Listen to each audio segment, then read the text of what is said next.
Kelompok 9. Desi, Kristina Dea, Putri Stepania Jeho Pajire, Theodora Luvin, Tuwinis Patiraja, Feni Stefani, dosen pembimbing, Desi Rinayanti Palealu. Bab 14. Manajemen jejaring.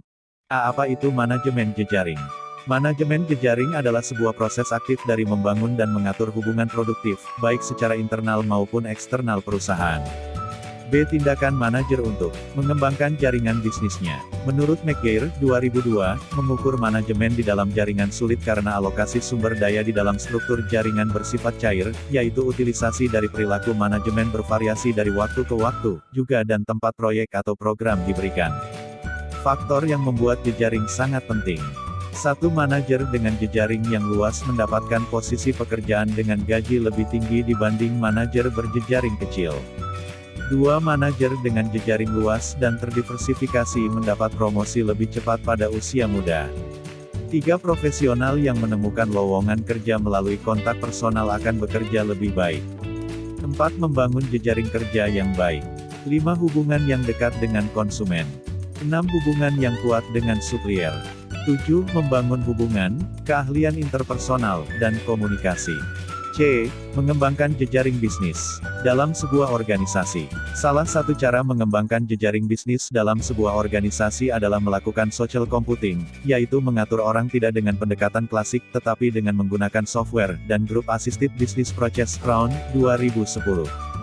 Dengan adanya social computing dapat memudahkan suatu organisasi untuk melakukan marketing, pemasaran.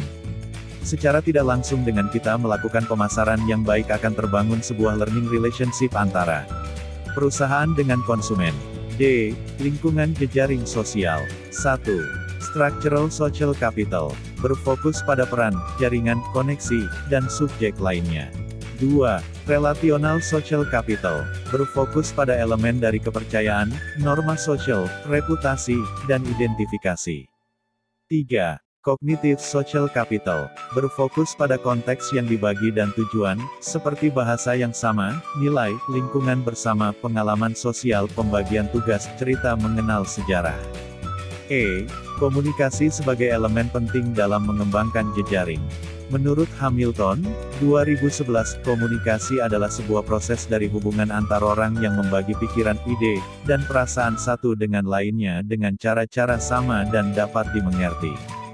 Model dasar komunikasi. Minimal 2 orang yang berkomunikasi. Ada stimulus dan motivasi.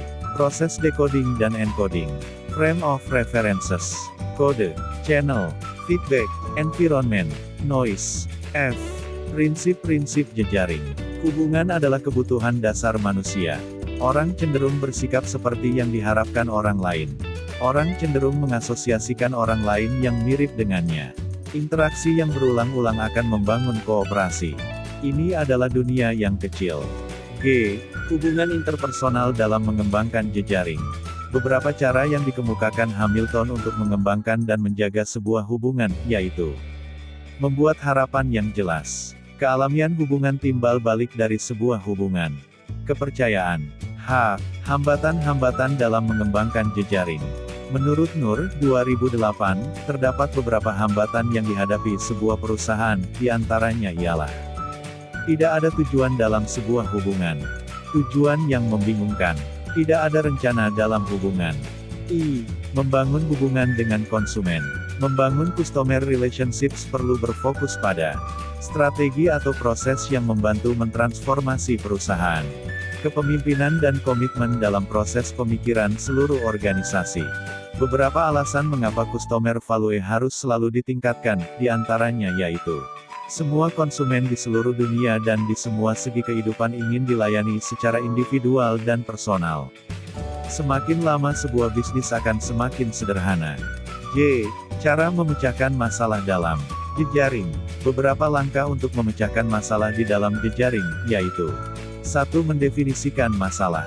2. Melakukan riset dan menganalisis masalahnya. 3. Membuat daftar cek masalah. 4. Membuat daftar alternatif-alternatif pemecahan masalah. 5. Mengevaluasi setiap alternatif pemecahan masalah. 6. Pilih alternatif terbaik. Terima kasih sudah menyaksikan video kelompok kami.